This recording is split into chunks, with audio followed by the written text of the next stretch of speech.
Hi, I'm Dr. Julie Marcus, and I'm a cardiologist at NewYork-Presbyterian Hospital. NewYork-Presbyterian is collaborating with the American Heart Association to share simple, heart-healthy tips for you and your family. So you can actually monitor your heart health by seeing your doctor regularly, getting your blood pressure checked, getting regular blood work for your cholesterol, making sure that your sugar levels are okay and that you're not developing diabetes, and paying attention to how you feel doing activity. The more you exercise, the more you know how you feel, and if there's a change, you'll know to call your doctor to have a discussion. So I often get asked, what do I do if I feel my heart racing? Interestingly, throughout the day, you probably don't feel your heart beating, which it's doing all the time. When you feel your heart racing or irregular or fast, it can be a sign sometimes of some underlying issue that's going on, and it's important to talk to your doctor if you feel that.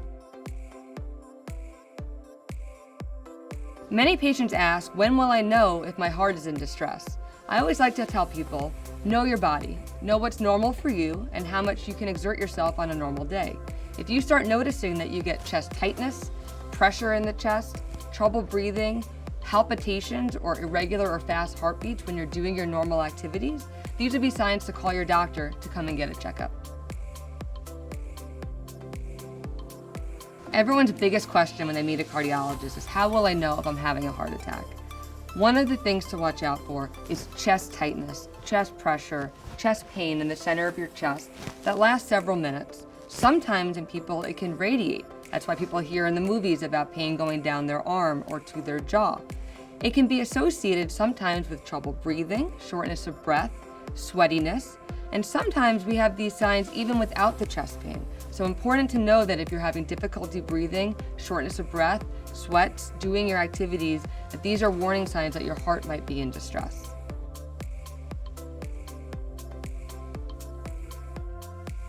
Heart attacks in women may present differently than in men. Sometimes women can just have more of the shortness of breath, the nausea, the sweatiness symptoms, and not necessarily the chest pain. However, most common presentations of heart attacks, both in men and women, are chest discomfort and chest pain.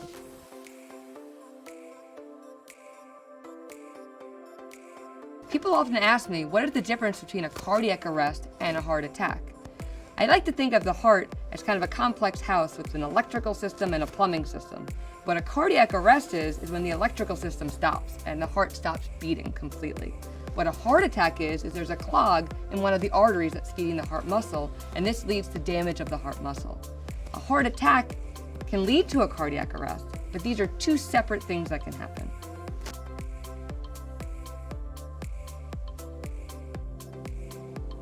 Be sure to follow us for more heart-healthy tips from NewYork-Presbyterian and the American Heart Association.